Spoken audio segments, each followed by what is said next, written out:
if somebody from, halfway across the world can feel something special that we can generate, then we've done our job, and it's worth whatever it takes to create that. So.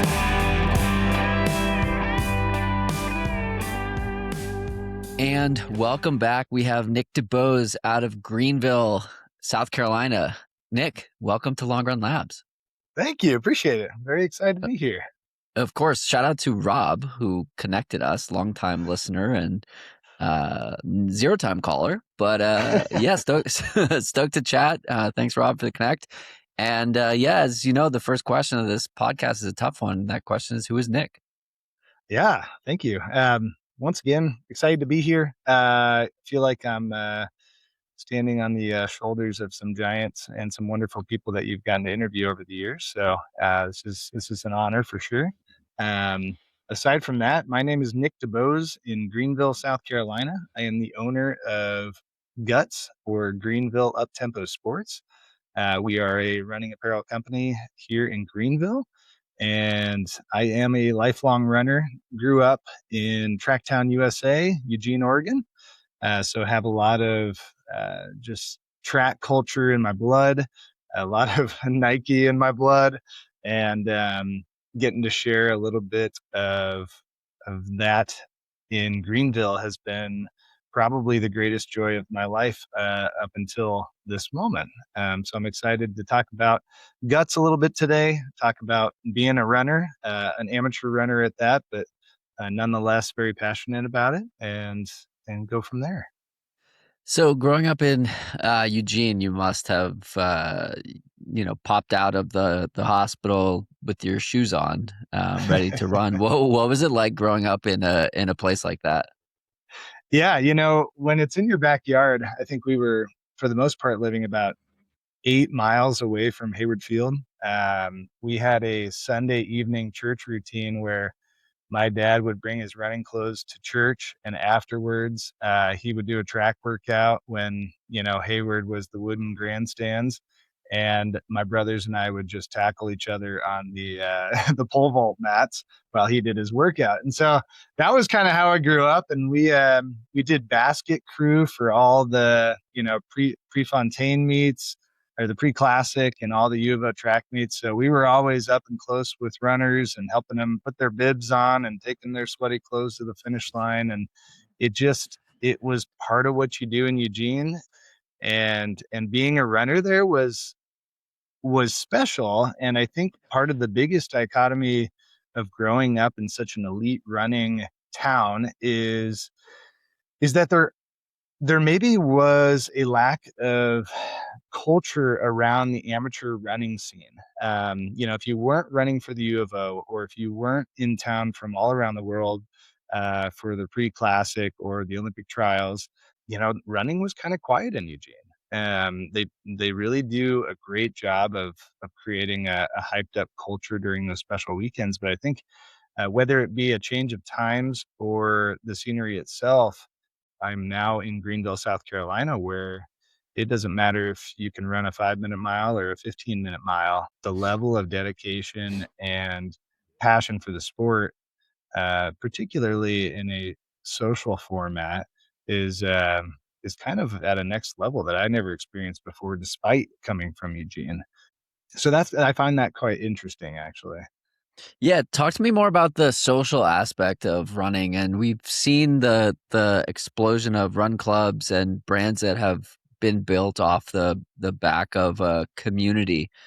I got into running in 2013 through a group called November Project, now 50 groups worldwide. They did partnerships with brands like the North Face and Brooks and things like that. And it was like cultish in that, you just buy everything that everybody else was wearing. And since then we've seen Bandit and other Tracksmith and other groups that have been product and brand first, but have grown in this fast-tracked manner. And then you see brands like Pioneers. I had Sid Baptista on the show a few weeks ago, where he talked about building community for Black and brown people, and then building apparel for people who don't have apparel companies built for them. And so it's like the natural manifestation of like what happens next.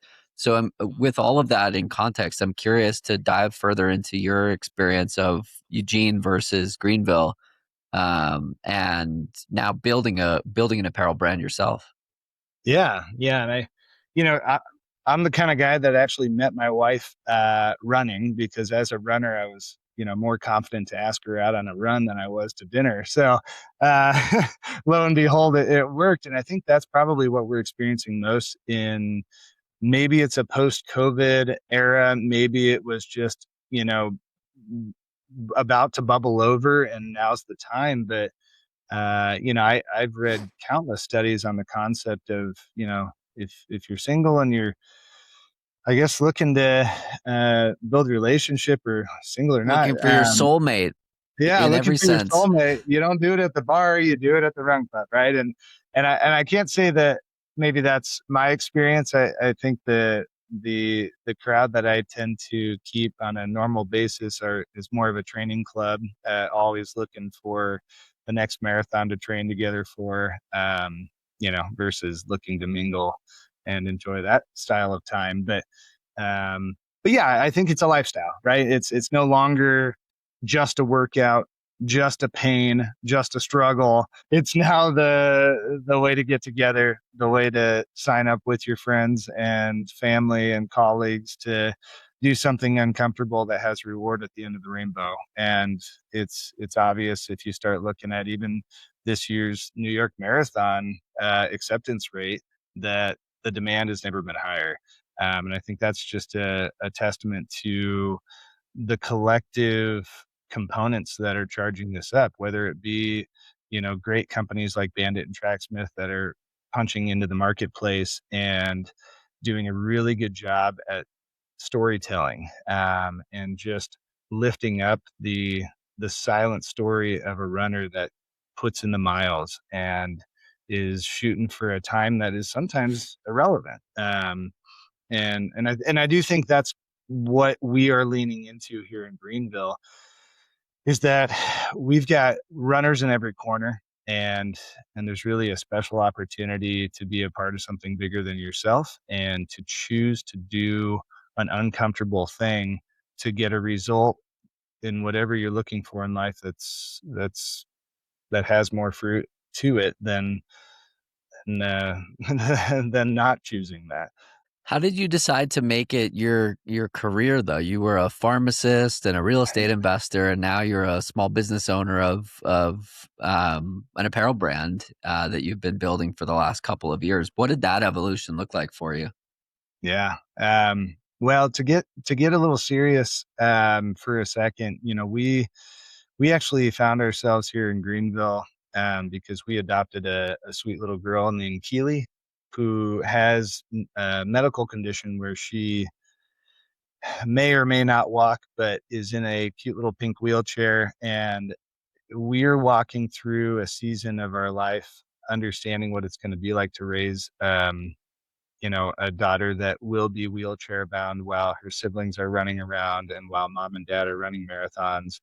And, there was just like a really palpable and tangible concept in front of our face at all times that was reminding us what a blessing and a gift it is to be able to run. And, of course, everybody remembers the classic Steve Prefontaine quote of, um, you know, to sacrifice the gift, right? And I think that's in a nutshell, the motivation is like, this is a gift, whether you don't like the 4 o'clock alarm, or you don't like the pain of a track workout. If you really have your heart positioned in the right place, you recognize that this is something special and you don't take it for granted. So coming from a background of going from medicine to real estate to moving across the country with our kiddos, and having a little bit of free reign to start over, it felt like a natural choice to lean into the one thing that's been on the back burner while raising a family and doing what you're supposed to do. And you know, the book The Second Mountain, if you've ever heard of that, kind of Yeah, yeah, yeah. came to mind a little bit as we've been making decisions over the last couple of years. to where, we worked our jobs, we paid our bills, we did the things we were supposed to do when you're raising a family and building a life as young people. And not to say that we have made it and now get to play around with side hobbies. I don't think that's the case at all. But I think what it is that maybe we have a more mature perspective on wanting the thing we push after to be intensely meaningful and to have it align just more with kind of what legacy we want to leave behind in our community for our kids, in our world, and so if you flew over to Greenville, South Carolina, and spent, even 20 minutes sitting outside one of our main thoroughfares, which is the Swamp Rabbit Trail going all the way up and down through the city and the county. You're gonna see gut stuff. You're gonna see runners of every walk of life. And I think that's where our heart is like, let's just make this the hero brand of our city. Let's give a place to everybody here. Let's grow our wings with our neighbors, and then once it matures and ages well, uh, in our area, let's see what else it can do. And I think that's what we're in the midst of right now, is being constantly overwhelmed with, the pleasure of growing a business that is certainly capturing a lot of hearts, but then also capturing the fire that is the running culture right now. But I can tell you that it doesn't come without, um, a lot of just authenticity behind it. We this is not the easiest way to make money and pay your bills. I will promise you that. But what it has been is a way to pull people together, a way to encourage our neighbors, a way to have something that says, and actually, I don't know if this video will be broadcasted, but we have these It's little being seen by PR. millions. Yeah, well, we have these little PR coins that we give out, um, which are pretty cool, and it's kind of a local thing right now, but we do it.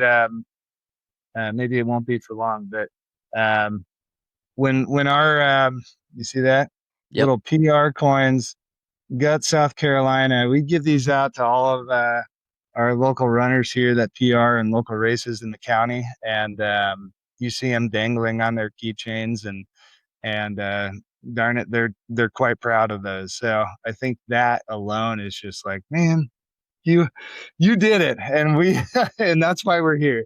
So pretty neat. How do you have the diligence or the ability to focus on a hyper local space versus the trap of, okay, we've had a little success locally, let's try and build on our success and do more and sell more and reach more people. Like, I watch Shark Tank all the time, and you hear the feedback of the sharks saying, this is a nice business, this is a nice lifestyle business, but it's not investable.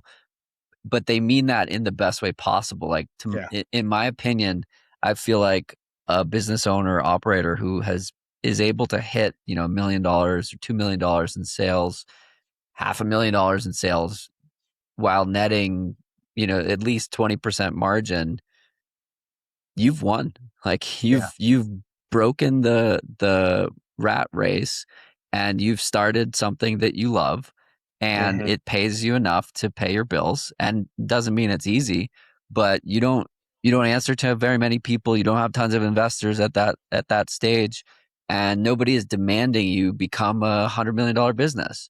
So, like, Yeah. do you feel drawn to stay in a mode like that? Or do you feel drawn to become a business that, might take some outside capital in the facilitation of growth? Like, how do you think about that dichotomy? Yeah. I think that's a great question. I do think some of those true answers are in flux and in progress right now, but generally speaking, no, I do not want to be small, comfortable, and 2-hour work week kind of status, um, in the long run. However, I do think that there's a component of, the express or the the instructions on an airplane where it's like, parents, you have got to put your mask on first before you put your child's mask on. And I do think sometimes when you get a spark of success and you're excited about it, you try to just go for it, and putting everybody else's masks on first before you put yours on. But the result of that is running out of oxygen, right? And so I do think our aim is to make sure that we don't compromise our authenticity. Now, there are a lot of things that we do that probably are not scalable. For example, in every one of our shippers, we're writing a handwritten note to our customer after doing research on our customer about something little. I don't know if you've read Unreasonable Hospitality, but I I will say love that it. Yes. yeah, this process was adopted from that book. And I was moved by a story in that book where they had a dinner guest coming uh, for dinner that night from Chicago, right? And this restaurant that the book is based off of is in Manhattan. And they know that this guy, I think, if I'm not butchering the story, is a total Cubs fan, right? And so they have a mimic, a replica of the hot dog you would receive at Wrigley Field. As an appetizer in lieu of, say, a fancy appetizer that would be appropriate for that restaurant. And it made him feel so special, right? Like so heard and known and seen, that the experience couldn't have been any better. And I think that's what we're attempting to do. And not to continue to always quote my favorite books, but one of my favorite sort of business Bibles is The Go Giver. And one of the concepts shared in that book is to always give more in value than what you take in payment. And so in understanding that the reason why we have a running apparel company is because runners are seeking an experience over anything else, we're trying to live into that as well to make sure that the experience of ordering through Greenville Uptempo Sports is almost even better than the product that you get. Not that we're using that to compromise our product. However, um, so the handwritten note, lots of special details. If you just ran a marathon, we're going to figure out what you ran, and we're going to compliment you on your time and your effort. And it's been pretty fun to do that. So leaning into going beyond Greenville, which we do serve the South pretty well as far as our reach in this time of the business. Not just Greenville, basically all the way Manhattan down to Florida, and then we have a decent little following in the Midwest and in Oregon as well. But yeah, so I would say we're excited about growth. We are prepared for growth. A lot of what happens in the running apparel world is figuring out social media algorithms and doing a lot of ad spending in that format. And I think that's one thing we've been a little apprehensive to do yet, knowing that we want to be strong locally and regionally first before you find our ad while you're scrolling in San Diego, California. So, yeah. That makes sense. Unreasonable hospitality has been mentioned or brought up in half a dozen conversations I've had in the last 2 weeks. So I want to press on it a little bit more because it seems to be so topical. A friend of mine sent me a podcast episode from the A Bit of Optimism podcast Mm. with Will Guidara, who's the former co-owner of 11 Madison Park and the writer of Unreasonable Hospitality. The podcast episode title is called AI Can Do Everything Except This, Why Humans Still Win, with restaurateur Will Guidara. Mm. And the description is essentially, as businesses race toward faster systems, smarter tools, and total automation, something critical is getting lost: human connection. And ironically, the rise of AI is making that gap impossible to ignore.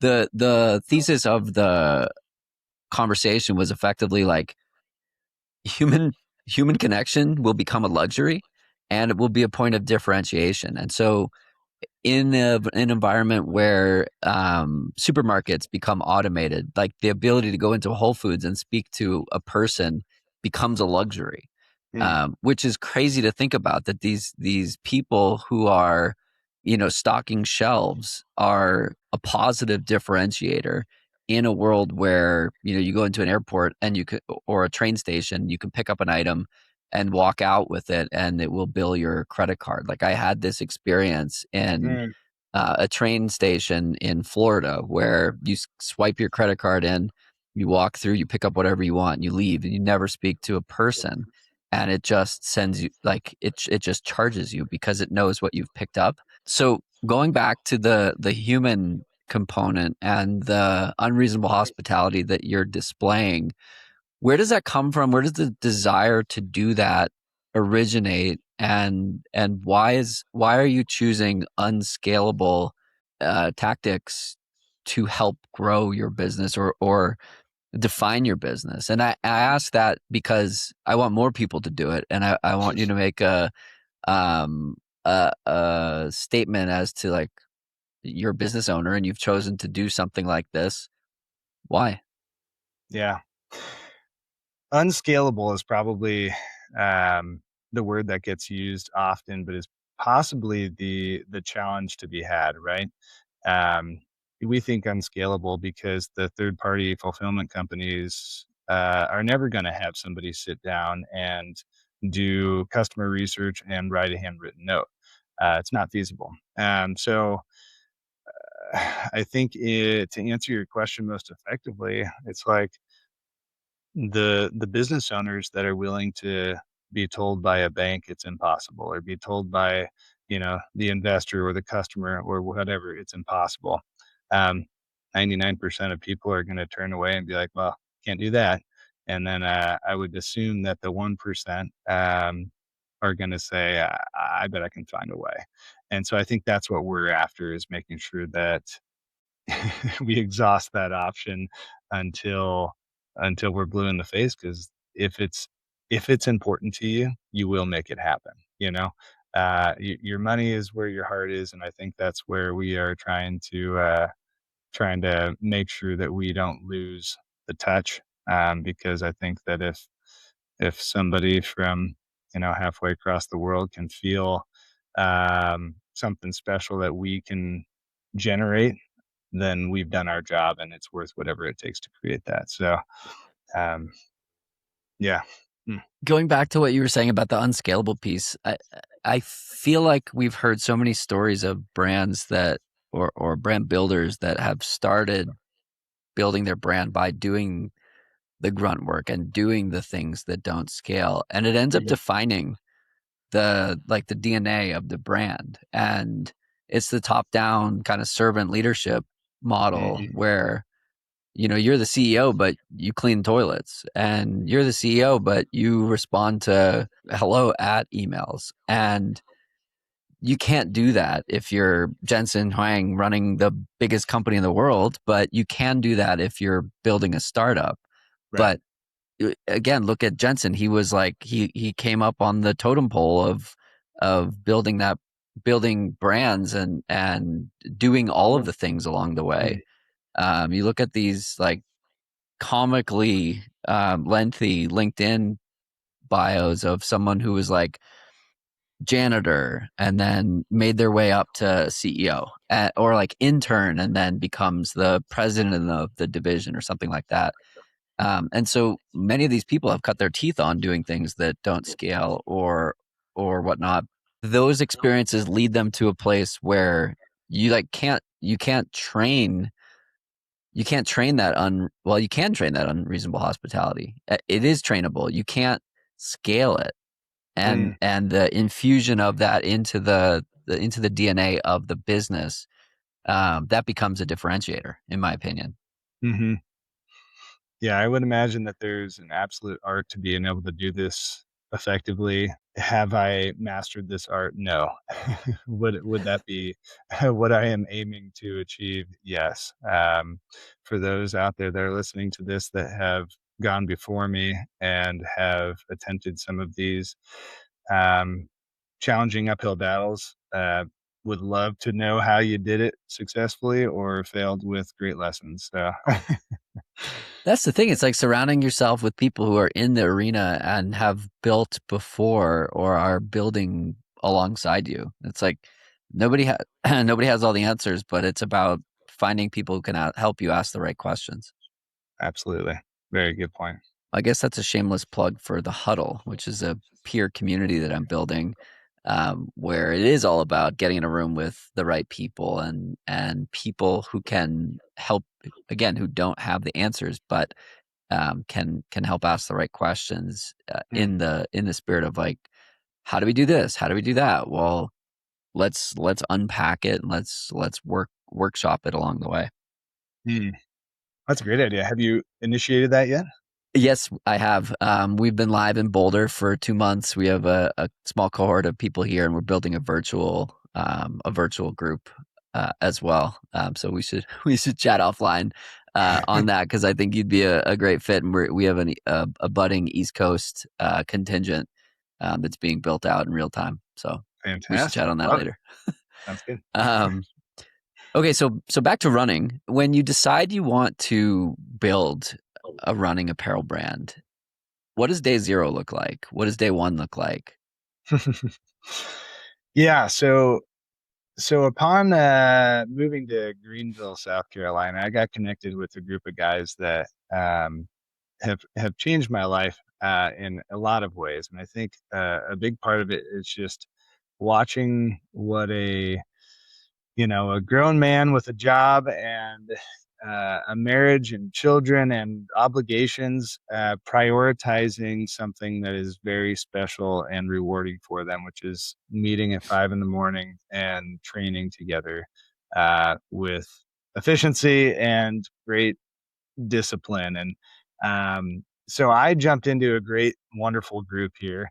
And what it the reason why this all came to be was I was watching these little shortcomings of, whether it's the functionality of a garment or, it actually kind of started with my little shout out to my buddy Blake, who I bought a new pair of shoes. And the laces on these shoes were awful, which is unfortunate because it's such a great shoe. And he's like, "Here, have these pair of shark tooth shoelaces. They you guarantee they will not come undone during a race." And so I put a pair in there, and I was like, this is fantastic. Why aren't these in every shoe?" And sure enough, I was like, I got to figure out how to track down a shoelace manufacturer so that I can make these for all my friends and just pass them out, right? And so it started with shoelaces. It started with trying to get the pockets right on a pair of half tights, trying to get the a watch slit on the long sleeve tee, trying to get a running hat that is the same as everybody, what everybody loves, but means something when you wear it, because I think that's half the fun anyways. And so a lot of it was just functionally based. I'm running alongside 20 guys early in the morning, like, man, how nice would it be if we had X? I'm like, well, maybe I can figure out a way to make that happen. But then on the flip side, my wife and I do not a lot of travel, but whenever we do travel, guaranteed first objective is to figure out where the local running store is. And our hope and dream with every time we attempt to do that is that we're going to walk into a running store that has something to offer that you can't find in every running store, every online shop. And we've had a very few of those experiences both domestically and internationally over the years. But and so that was a part of our story, was actually going to Denmark, being in Copenhagen, pulling off the trail during a long run and seeing a running shop. And we're like, you know what, let's get some water. And we walk in, and we see Seiski on display in this running shop, and it just felt like you got to be a part of the Copenhagen running experience by owning a Seiski shirt. And so sure enough, we leave with some swag, and it was a great experience. But I think that was what started the fire, is like, let's give somebody that if they don't live here, and if they can only just touch it for a weekend, they'll never forget it, kind of Greenville experience. And so, in addition to solving some of the functional desires of literally the guys I run with in the morning, and trying to give somebody a piece of Greenville, whether they live here or don't get to live here. That's kind of where it birthed from, and then and then the name actually came both inspired through Pre and our time in Eugene, but I do recall when I was driving back from Columbia with my family, my 13-year-old boy just had a cross country meet, and I was reading off all these Steve Prefontaine quotes, and I'm pretty sure he did not hear a single thing I said from across the car because the moment I said the word guts, he just like, oh yeah, cool, a pure guts race, and so I just sort of lamented over this. I'm like, man, that was such a like visceral feeling he had. Like it was so cool and so abstract, but also kind of risque to say the word guts. And then I started thinking about all the runners I know and the community and culture of runners I know. And I was like, you know what? Runners choose uncomfortable, they choose edgy, they choose the hard and interesting things. This might be a perfect way to sort of celebrate that.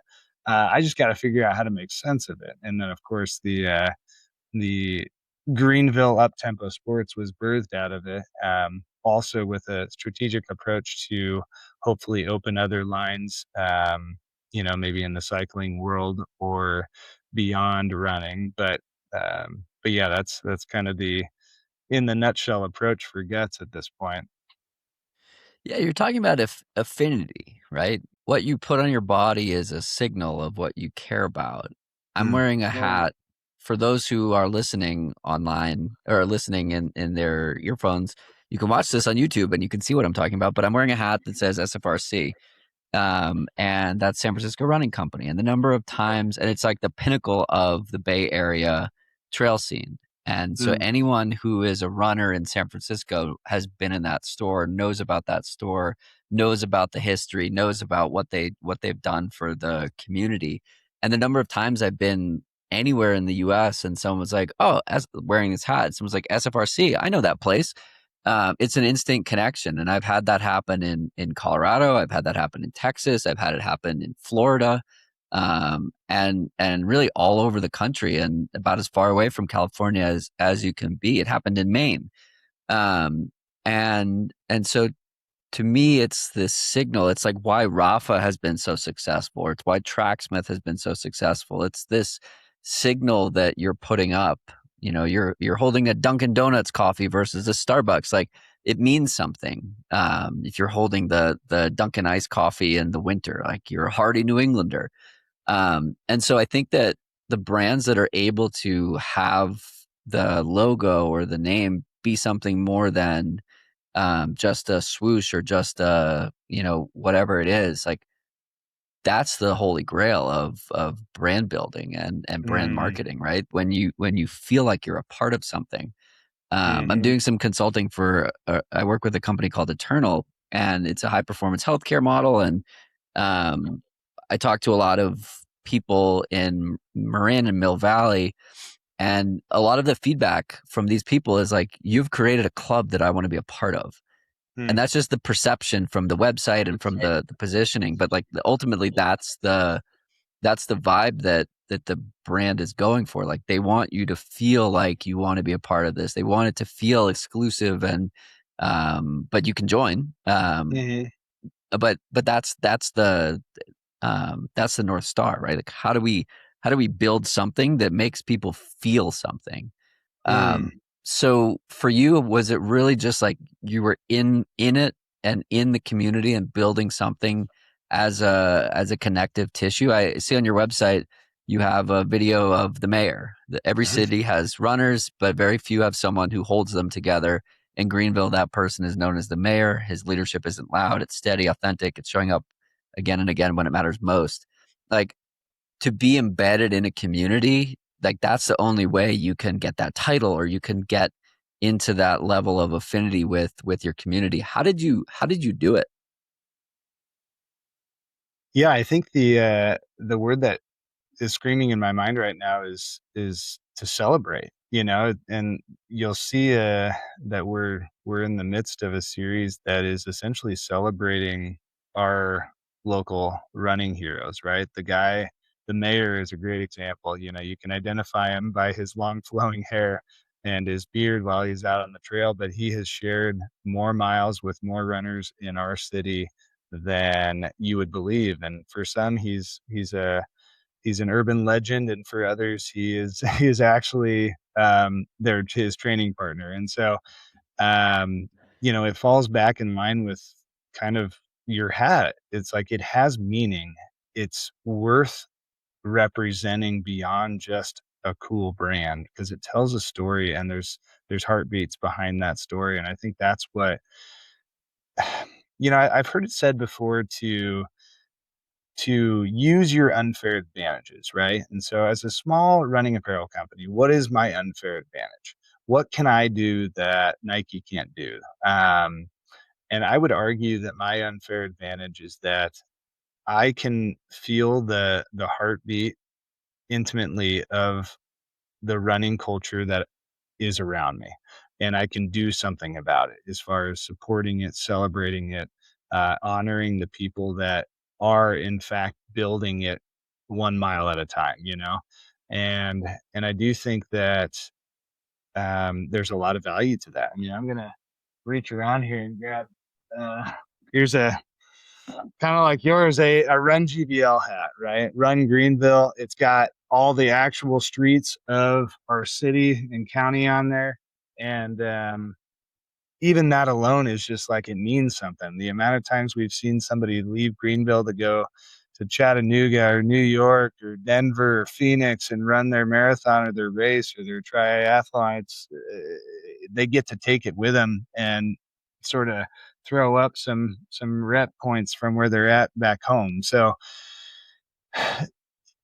there's stories to tell, and to be honest with you, there's too many good ones to tell. And I'm sure somebody that's passionately ingrained in their running community wherever they're living knows what I'm talking about and can tell all the same stories. But I think what we're really trying to do is to celebrate a good thing, a thing that pulls people together. And I think as far as guts, we had spoken of this earlier, but the word that I like as far as describing our business priority and sort of mission is that it's a stewardship style business, where we're not here for us. We're here for everybody else. And that's kind of the fun part about it is we don't need to feel the weight and the pressure of meeting an investor's expectations at this point. We're just making sure that we're feeding the people and they eat well.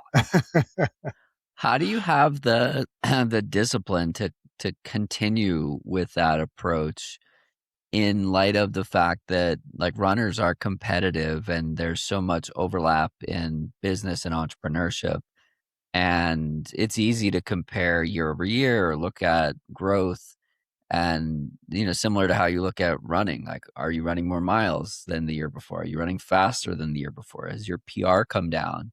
Have your numbers gone up? Like, do you feel that tug or that give and take, or have you been able to push back and have a healthy relationship with the demands of growth or running a business? I would say there's definitely weight. There's when it's almost sometimes more difficult when the going is good than when you're scratching your head trying to figure out how to make it work. Because the imminent pressure to hire and to grow and to figure out new marketing approaches and spending more money on marketing and then of course, improving prices across the board to make sense of all the new expenses. Right. I do think that And tariffs and all the crazy things that pop up that you're not able to plan for. exactly, and so maybe this is a good call to get a part of your huddle program, but I do think that we're probably at getting close to a breaking point where we do need to figure out a scalable model that allows us to serve more people with what we believe is worth serving. And I think maybe that would be the the selfish component if we decide to remain small when the pressure to grow is just obvious and natural. Where does that Because pressure come from? I think it just comes from the demand of the yes, the product, but the experience, you know? It would almost be like if this is probably a little too generous of an analogy for myself, but let's pretend that Disneyland only allowed, a very small amount of people every People from year. Orlando. Yeah, only people from Orlando and Disney World, and you're like, "Man, if only they could figure out how to manage the park well with, people from all around the world, you'd be able to share a beautiful thing for kids all around the world." So it's kinda like that. Yep. And while that's not always the approach, come one, come all, everybody's invited into every brand, product, and thing. I do think that um, the reason we would not lean into that would be more so for lifestyle versus sort of leaning into that for the greater good, if you will. Do you fear there's any risk in diluting the quality if you invite people that don't live in Orlando? Hmm, that's a good question. I mean, it's a real concern. I think it's a valid one. Once again, I think the priorities of a company um, will ultimately shine, right? If it wasn't a big priority, it'll be an easy thing to kick to the curb. If quality in experience, quality in product has always been a high priority, chances are that's not something that disappears quickly. I come from a background where when I make a mistake at work, being a pharmacist, there's a risk of somebody getting hurt. And so You're uh, killing someone by accident. yeah, Yeah. exactly. So for better or for worse, I kind of take the same approach when performing quality assurance on a hat as I'm filling a Sunburns. prescription. Yeah. Yeah. So that being said, I think if anything, the opportunity for quality to improve may actually really be on the horizon because when you are working in a clothing manufacturing specific industry, and you are small, you get treated like a small company. And so, if you can grow and develop some systems that allow for larger ordering and stronger relationships and expansion of relationships, theoretically, on a product standpoint, your quality may be the worst it is today than what it will be in the future because you just have access to greater vendors, greater relationships, uh, a depth of financing to fund those products. And then, to be honest with you, when small business owners funnel all of the responsibilities to a couple key people, I mean, you and I both know that there's no way that those key people are the best at marketing, the best at PR, the best at finance, the best at accounting, the best. And so, if anything, maybe the growth is where the quality improves, um, and you stifle yourself by believing it couldn't get better if you grow. Yeah, it's a great point. Also the cost component as you scale, your margins either increase or your cost can come down in Mhm. what you're charging people. How do you think about the role of run specialty and retail in the mix? Well, kind of going back to your AI comment, I mean, you can't try on a pair of running shorts sitting at your desk at your office. Not Uh, yet. I mean, we are in the midst of ordering glasses for one of our kids, and of course, they have technology that allows you to try on the glasses online, right? Seriously, my sponsor on For the Long Run, Tifosi, has a Yes, virtual try on. Is that who you were doing it it with? wasn't with Tifosi, but I have seen theirs, and it's Yeah. fantastic. It's really, really good. Yeah. It's pretty darn good, and so I suppose you could stand up at your computer and be like, try on these running shorts. But you and I both know that you're going Right. to, You want to put if them you on. actually try them on, you figure out if your gel pockets are big enough for whatever Right. gel you use, all the things. So I think retail plays a huge role. Plus, it gives an opportunity to give a touch and feel hype for a brand. Our relationship with our local retailer, Run-In, is fantastic, and I really do think it is a huge component of some of the traction that we've had locally. And so I do believe that there's a beautiful role in that, particularly in performance gear, where a shirt's not a shirt's not a shirt. It's very specific, and runner body types are all across the board. So, um, yeah, Where do you go from here?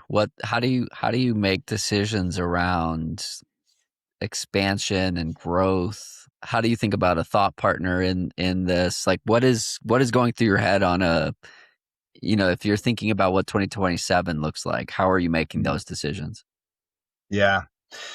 So, we've been doing a decent amount of travel for marathons over the past couple of years, be it Chicago, Boston, and probably the highlight of my experience in some of those races is going to the activations of the different running brands where they, Bandit, for example, will take over a building and create a vortex and do all this, pretty special little moment experience stuff. And so I think that, I mean, you can tell based on the language I'm using in our interview today that I really have a huge focus on experience for our running community and um, and storytelling in a way that is palpable, real, authentic. And I think that's what I'd like to see uh, be brought to our region is activations or pop-ups that generate togetherness, people coming together over the thing that's easy to pull people together over. And of course letting guts be a big part of that, but really being the secondary feature, outside of the experience first. And so I do think that's the way that we're going to grow effectively and authentically. And I also think that if you're really coming from a place of giving value to the people you serve, then um, giving them that versus giving them a new T-shirt or a newly designed pair of half tights is way more valuable. And I believe that coming from a place like that has probably indirect positivity on the business component as well. So For I sure. think that's probably what we're going to lean into most in the coming year. What does success mean to you? I think I have been chasing that actively for years, and The um, definition or the thing? um, I think the definition. We have tasted a lot of different seasons of different levels of entrepreneurship and employment and experiences, and I think the one thing that we try to be as intentional and as possible with is leaving a legacy that's worth leaving, right? um how to do that in while selling hats and t-shirts, I imagine, is not easy, but if I'm gonna be honest, that's probably my goal. Is at the end of the day, all these things 10 years, 20 years, 30 years from now are going to end up at your local thrift store, and that's all right. But like your hat, if there was, a lifelong collection of stories that came with whatever we were able to bring with this opportunity, then I can die happy, if you will.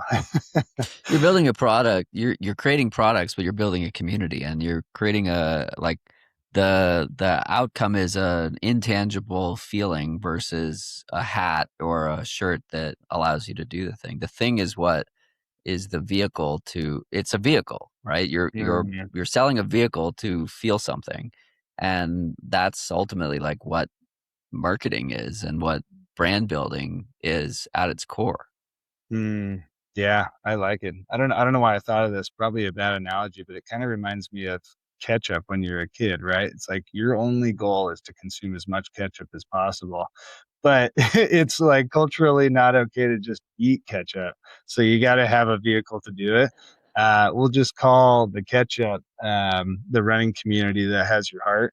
And then maybe we'll throw in like the chicken nuggets, which we'll call the hats and t-shirts that allow you to just get that ketchup in your I love it. mouth. All right, hard pivot incoming. So make sure your ankles remain All intact right, here. let's go for it. How do you use AI in your business, That's a good or do question. you? Minimally at this point. I have been apprehensive for all the reasons. I don't want to keep saying the word authenticity, but I do think that a voice needs to be touchable and relatable. And some days I do wonder if AI is more relatable than I could ever be.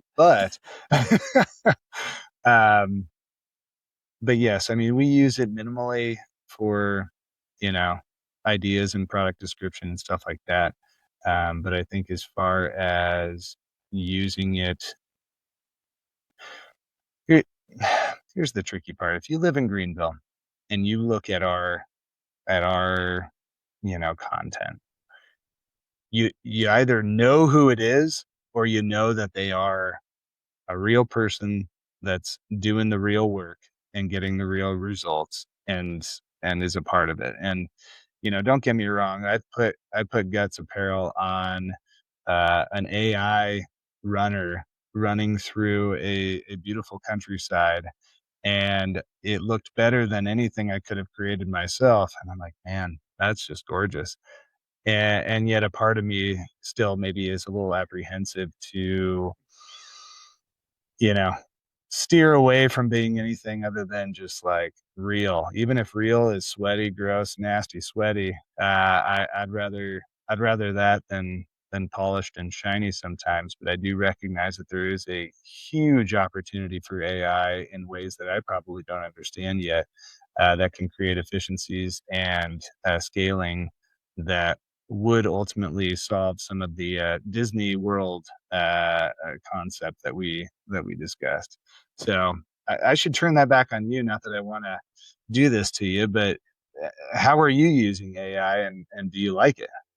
So I've done a lot of writing on my Substack about like how to think about this for marketers and operators, and maybe I'll link to those two pieces. And by the time this comes out, I'll have a third piece out that's like, here are the tools and the infrastructure to actually like do the thing.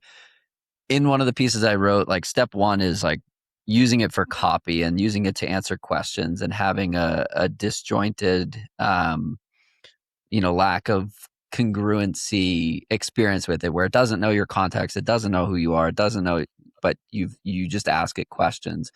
And as you move through getting more experience with it, you can replace repeatable tasks that you're doing with automation. And the idea is like, no, it shouldn't be writing email copy, or it shouldn't be doing these things that you feel are requiring a human to do, but the repetitive components, or the triaging of a problem, can be aided massively in it. So the guidance that I give is like, go into Claude, tell it, give it some context, even ask it, hey, I'm new to AI.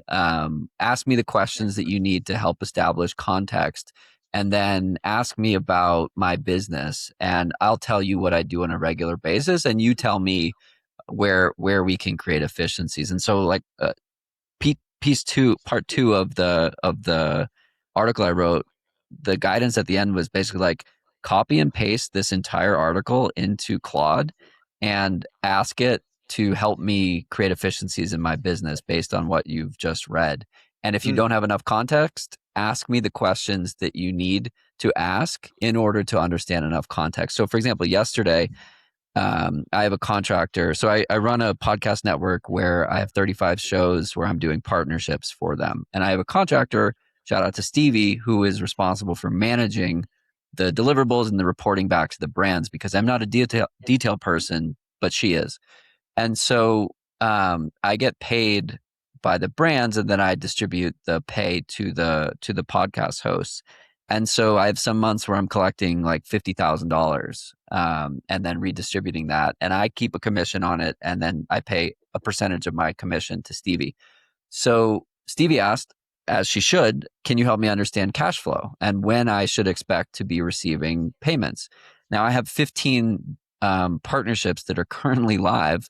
And instead of creating creating a spreadsheet and taking, 8 hours to produce a spreadsheet with all of this information in it, I took the 15 signed brand agreements. I exported all of my bank transactions, and I dumped it all into Claude and said, make me a calculator that tells me when and what I'm going to get paid, and give me a ledger of what's overdue and what's coming up in the next 30, 45, and 60 days so I can manage cash flow better. And then analyze this as if you're a CFO. And so it took like 45 minutes to go through this exercise, but I do not have the technical expertise to create that spreadsheet. I could not do it. I could probably spend, literally 10 hours trying to produce this in a manner that's as efficient as it was done. I could obviously like input all of the information, due dates here, due dates there, cross-reference this, cross-reference that. But it was done in 30 minutes, and it was correct. And now I have this spreadsheet. And that's just one example of Oh, things that could take 6 hours, 8 hours. The just synthesizing the information and matching the information once it has this repeatable trend of this is net 30, this is net 7, this is net 45, whatever, due upon receipt, due, in 30 days, due in 60 days, due in 90 days. It's just extracting all the information and putting it yeah. into a single place of truth that now I can go reference and say, hey, it's March 31st, whose contracts have not been paid, and who should I go bug because they're overdue and I owe somebody else money Mm, on that action. So just a small example of like stuff that's tedious work, that's data entry essentially, that can be like totally replaced. One other quick example I'll give you. I do sales calls for Eternal, and I log those meetings through Gemini, and so it's recording. Anyway, I can extract all the information from the sales call and cross-reference it against the people who actually buy, and understand signal versus noise of if somebody says something is a problem, and they buy, then in future conversations where that comes up, maybe I should just address it quickly and move on, mm, versus if this is not really a problem, I should just, or if it is a problem and it is a blocker to buy, I should spend more time on it because I now have the information that says like when this comes up, people don't buy. So the trend analysis, looking through 300 pages of sales call notes, comparing to thousands of customers, et cetera, like just the mapping of trends, it's more than the human brain can do, and it can do it in 30 seconds. mm, wild. I mean, that alone is invaluable. Yeah. I Data processing, SEO work, anything that is otherwise outsourced in that way. Gosh, I think that's brilliant. Um, Totally. you're giving me a lot of food for thought. I'll send you those articles too. You'll Please appreciate do. chewing on those. Um, Nick, this has been a blast. Was there anything else that you wanted to chat through today, or make sure you shared with the audience? Well, you're always I admire the host of a podcast, especially a great podcast, because it's such a selfless role to sit there and ask questions and make your guest feel special, which you've done a great job of today. But I guess I'd like to just hear just a small little tidbit of something that you want to get off your heart, your mind, an inspiration piece, something that's just like stirring in you that you get to be the guest for just a second here. Yeah, I Um, appreciate that. I raced recently, and I forgot how alive I feel when I race, and it's a moment in time when nothing else matters, and it's a privilege, right? Not everyone can toe the line. Not everyone can put themselves in the hurt locker like that. I did a race. It was 3 hours long, and I was hurting within 30 minutes, and Mhm. like that continued for 2.5 more hours. And then I finished and I was like, fuck yeah, that was awesome. I would definitely do that again. And like, I have this photo that my friend Tony took of me at the finish line with like the hands on the knees. Everybody who runs knows this feeling.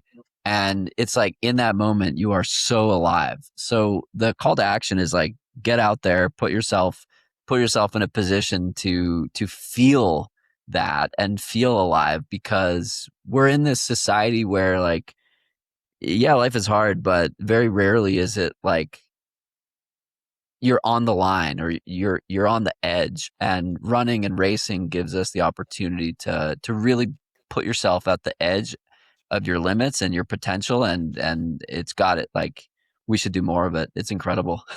I'm still Hey, on the man. high. Nice. Thanks for sharing. See, we wouldn't have gotten that out if it wasn't. Yeah, No, this is yeah. perfect. What was the name of the race? It was a big Alta. I did the 28K. They have a 50K and 100K out there, and I've got to do Nice. the 100K next year. The course is incredible. Shout out Very to Dylan cool. Bowman and SFRC. Super So cool. Thanks for sharing that. yeah, Couldn't agree more. I love that. Cool. Well, Jonathan, thank you so much, man. Really appreciate getting to be here. I hope for anybody that listened in today that it wasn't anything more than super valuable. But if it wasn't, yeah, let me know.